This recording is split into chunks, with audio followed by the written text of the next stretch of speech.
Welcome, Mr. Whirligig.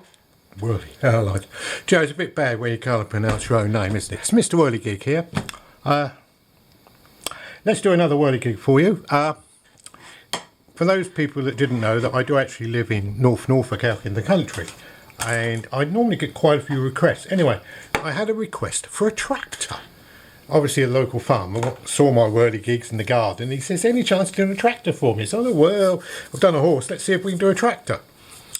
So we had to sort of draw one out, and I'll show you how I've come up with it. This is the tractor I drew. This is the particular tractor he wanted. He showed me a picture of it. Let's take that away, shall we, so you can actually see it a bit better. There you go.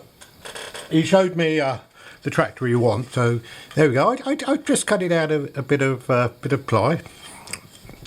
1, 2, 3, 4, 5, 6, yeah, 5 ply, whatever it is. Anyway, so that is the tractor. So all we got to do is just make it go up and down like that. He didn't want anything particular or anything. So there you go. That's how we start most of our Whirligigs. Somebody comes up with an idea. I just, as you said, I draw it out on a piece of paper, get the size right. So therefore we just have to put it on a base, and as you know, if you've watched any of my previous videos, you know that I do use a standard base. This is the standard base. Unlike the other ones, it's 2 colours. Most of my other bases were either yellow, orange, or whatever paint I had at the time. So this was done with brown at the bottom, with green at the top. So again, we have to do them as I've always done them, with a standard base, and we use the standard mechanism, which if you've seen any of my earlier videos, you'll see how I make these. It is just a piece of 8mm threaded stud, goes through there, 2 bolts with the plastic washers on, which we now, if you look on eBay, if you look under Whirligig plastic washers, I've got about 50 to sell. I'm doing them in packs of 10, not too expensive. I think a couple of £1, that's all postage and plus postage and packing. I think it works out about £3.50, not too bad. Anyway, so the most important thing is before is actually just fixing that back on. Obviously this has been assembled before, and I'm just showing you how easy it is to assemble them. Obviously, he was saying, obviously the holes have already been pre-screwed and re-lined up, so it shouldn't take too long to do, should it really? But you never know with me. There we go, in we go. So we put... there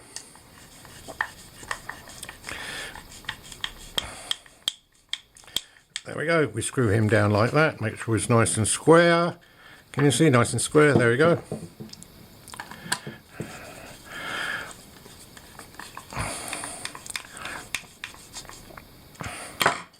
So that is the standard base that is on all my Whirligigs. No matter which one you have, it always has that standard base.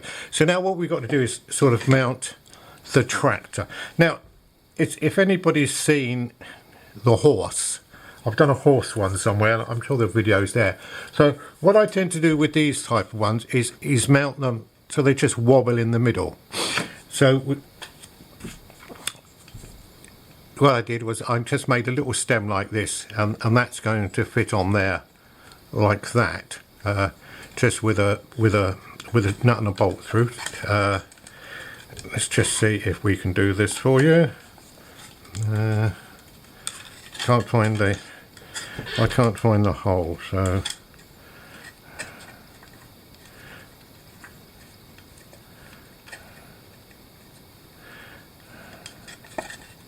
it is a bit awkward. There it is, I think it's about there. Yeah, that's it.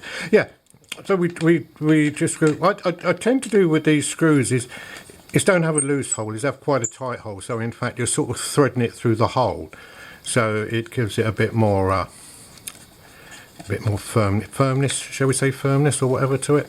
So we just stick that through there. Sorry about it's taking a long time, but I do, as I did say, I do screw them through. Obviously the hole in the tractor's bigger because we want it, you know, to wobble on the stand.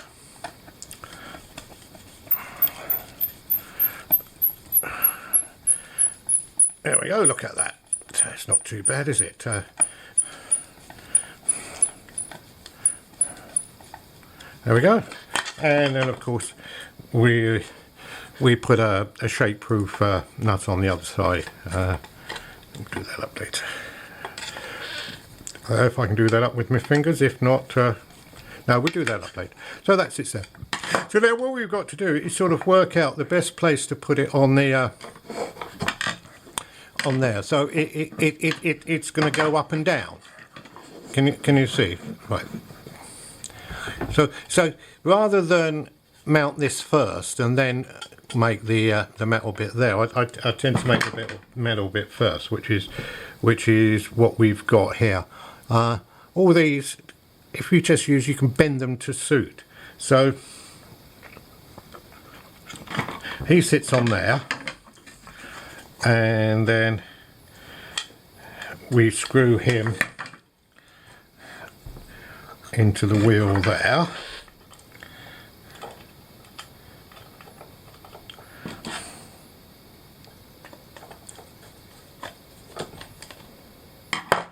Obviously that can't be too tight,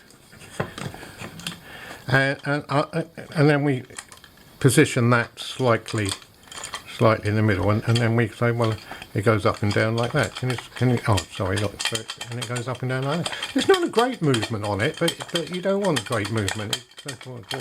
So now it's a case of finding out. See, there it would bind, and there it would be too far away. So you've got to find the right spot, and because I've already put this together, I know where the right spot is. Again, a lot of this is trial and error to find the right place to put it.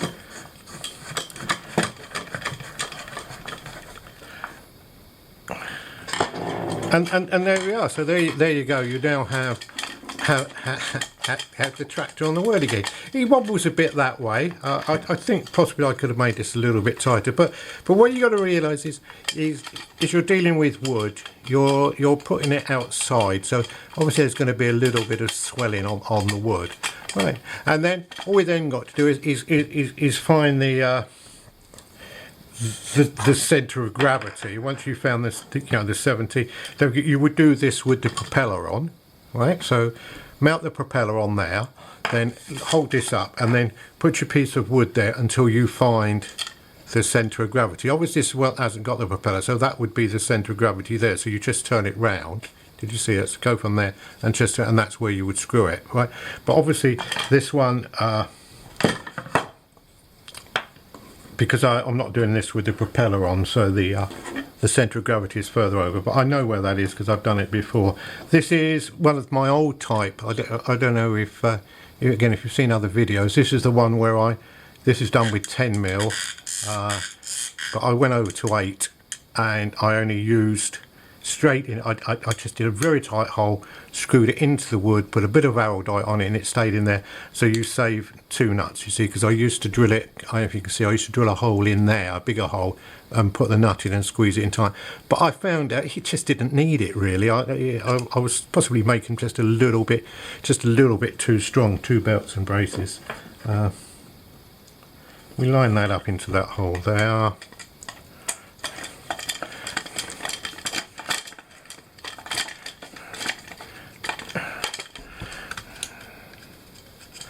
As you can see with all the wood I use, it's all offcuts, it's all recycled wood. The only thing I buy new is obviously the screws. I always buy the screws. Most of the paint actually was second. I just had old tubs of paint. Luckily I had some green paint, and there you go. So, and these screws is on there like that. And there he is. That is your tractor Whirligig, all made. I suppose in all it took me a couple of hours to draw that out on a piece of paper, because you would hold your piece of paper up until it's that size, and then you could work out how big to have it. You don't particularly want it, and that's how I sort of just get the size. And I just draw them by hand, use a jam jar or something. Or I think this was a roll of tape. I think it was something like that almost. Yeah, look at that. That's what we used. We just used to roll. I used compasses and then used the inside for the other wheel. There you go. Yeah, so that was the outside for that wheel and the inside for that wheel. See, that's what you do. And then I bet that is the and that's the inside circle. So that's what I use. I just used bits that I've got laying around. I just drew it out and did it on cardboard. I like to see what it looks like on a piece of cardboard, and when it's on a piece of cardboard, and I just put it on the fret saw, yeah, but the electrical one, you know, the fret saw, and just cut it out. The longest time is actually the painting, believe it or not. It takes me longer to paint them than what it to do anything. But that's it. It's not. I'm not an artist. There you go. So there you go. That's one tractor. Whirligig, all made, all done. I hope you enjoyed it. Another video to add to my collection. Hope you enjoyed the video. If there's anything you want to see, don't forget to ask. And I have found, as I have told you, that I've stopped making whirligigs now because I just don't have the facilities to do it. I've lost my shed. All my tools are all boxed up, not used. But I have found, I did find some washers, you know, for the plastic sleeves, which if you go on eBay, you can buy them. That isn't a problem. And also the hubs. I had, I think, about 30 hubs that I made when I made a batch of hubs, and I've got about 30 hubs left. So if you want any hubs, they're all homemade. The ones that I use on my propellers, just let me know. If you go on eBay and just type in Whirligig wooden hubs, homemade hubs. I think Whirligig homemade hubs I put it under, and you'll see them there. There's two there. They're only I think around 50 each, plus a bit of postage back. I don't want, just want to really cover my cost. Anyway, thanks a lot for watching. Be good, be happy, and don't forget, be kind to those animals, won't you? Well, thank you very much for watching the video. If you'd like to support my channel, you can do so by obviously sharing and liking and subscribing to the channel. But even more, I'd appreciate it more if you'd love to buy me a cup of tea so I can dunk my biscuits into. Would be greatly appreciated. Follow the link in the description. Thank you.